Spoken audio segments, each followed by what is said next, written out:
قد نرى تقلب وجهك في السماء فلنولينك قبلة ترضاها فول وجهك شطر المسجد الحرام وحيث ما كنتم فولوا وجوهكم شطره وَإِنَّ الَّذِينَ أُوتُوا الْكِتَابَ لَيَعْلَمُونَ أَنَّهُ الْحَقُّ مِنْ رَبِّهِمْ وَمَا اللَّهُ بِغَافِلٍ عَمَّا يَعْمَلُونَ.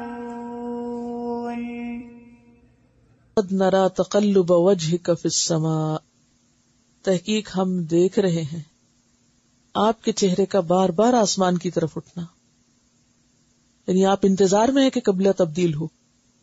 فَلَنُوَلِّيَنَّكَ قِبْلَةً تَرْضَاهَا، ہم جلد ہی تمہیں اس قبلے کی طرف پھیر دیں گے جس کو تو پسند کرتا ہے. اور پھر حکم آ گیا فَوَلِّ وَجْهَكَ شَطْرَ الْمَسْجِدِ الْحَرَامِ، تو تم اپنا چہرہ مسجد حرام کی طرف کر لو. اور یہ حکم کب آیا تھا؟ ابن سعد کی روایت ہے کہ نبی صلی اللہ علیہ وسلم بشر بن برا بن معرور کے ہاں دعوت پر گئے ہوئے تھے. وہاں ظہر کا وقت آ گیا، آپ لوگوں کو نماز پڑھانے کھڑے ہوئے. 2 رکعتیں پڑھا رہے تھے، ظہر کی نماز تھی. 2 رکعتیں پڑھا چکے کہ تیسری رکعت میں یکایک وحی کے ذریعے یہ آیت نازل ہوئی، اور اس وقت نماز کے اندر ہی لوگوں نے آپ کے پیچھے اپنا رخ تبدیل کر لیا.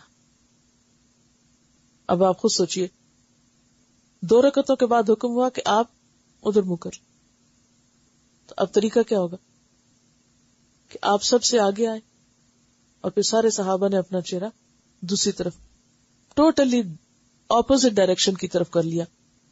کسی ایک نے بھی نماز نہیں توڑی، کسی نے بھی حجت نہیں کی،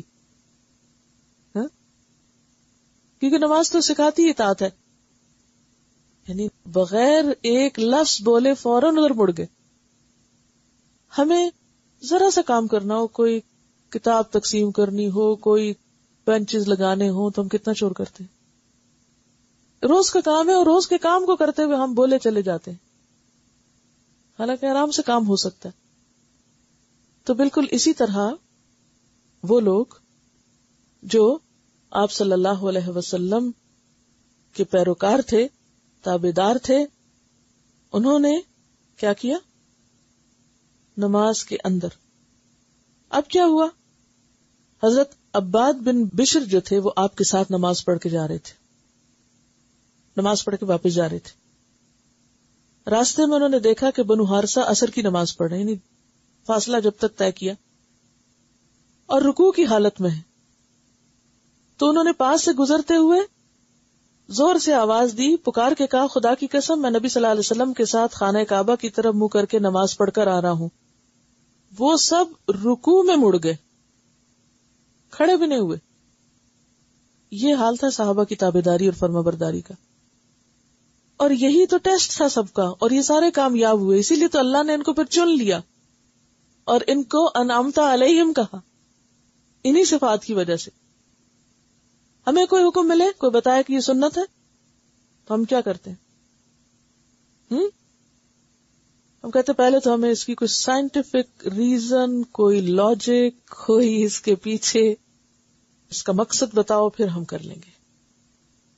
تو پھر تو آپ مقصد کی خاطر کر رہے ہیں، آپ سنت کی پیروی میں تھوڑی کر رہے ہیں.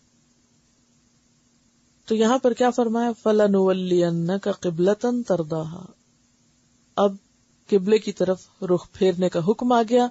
فَوَلِّ وَجْهَكَ شَطْرَ الْمَسْجِدِ الْحَرَامِ وَحَيْثُ مَا كُنْتُمْ، جہاں کہیں تم ہو. کیا مطلب اس کا؟ دنیا میں کہیں بھی ہو، فَوَلُّوا، سب منہ کرو، وُجُوهَكُمْ شَطْرَ، سب لوگ اپنے چہرے قبلے کی طرف رکھو. وَإِنَّ الَّذِينَ أُوتُوا الْكِتَابَ، اور بے شک وہ لوگ جو کتاب دیے گئے، لَيَعْلَمُونَ، البتہ وہ جانتے ہیں. کیا جانتے ہیں؟ أَنَّهُ الْحَقُّ مِنْ رَبِّهِمْ، کہ بے شک یہ تبدیلی قبلہ کا حکم بالکل درست ہے اور ان کے رب کی طرف سے ہے. وَمَا اللَّهُ بِغَافِلٍ عَمَّا يَعْمَلُونَ، اور اللہ کو سب پتا ہے جو کچھ یہ کر رہے ہیں.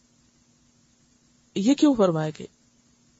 اس لیے کہ یہ لوگ بے وجہ کا اعتراض کیے چلے جا رہے ہیں، حالانکہ انہیں بھی پتا ہے کہ اصل حکم کیا ہے. پھر مسلمانوں کو سمجھایا جا رہا ہے کہ تم مخالفت اور پروپیگنڈے اور لوگوں کی باتوں سے مت پریشان ہو، کیونکہ عام طور پر کیا ہوتا ہے، آپ ایک حق بات پر بھی ہوتے ہیں، جب لوگ باتیں کرنے لگتے ہیں تو آپ فوراً چھوڑ دیتے ہیں. اثر ہوتا ہے یا نہیں پروپیگنڈے کا؟ کوئی روز آپ کے اوپر اعتراض شروع کر دے، یہ تم نے کیا کام شروع کر دیا، تو کیا ہوگا؟ کتنے دن آپ اس اعتراض کو لیں گے؟ ایک دن سوچیں گے شاید یہی ٹھیک ہو، اور پھر اگر ایک طرف جائے وہ کچھ کہے، دوسری طرف جائے وہ بھی وہی کہے، تیسری تو آپ کہتے ہیں اوہو صبح سے 3 لوگوں نے ایک ہی بات کی، اس کا مطلب میں غلط ہوں. تو آپ کو خود پتا ہونا چاہیے کہ آپ صحیح ہیں یا نہیں. تو اس پر اللہ تعالیٰ فرماتے ہیں کہ تم لوگوں کی باتوں سے متاثر نہ ہو، اس پروپیگنڈے کے اندر مت آؤ، اور ان کی زبانیں بند نہیں کر سکتے، ان کو تسلی نہیں دے سکتے، ان کو آپ قائل نہیں کر سکتے. کیوں؟ اس لیے کہ انہوں نے ماننا ہی نہیں.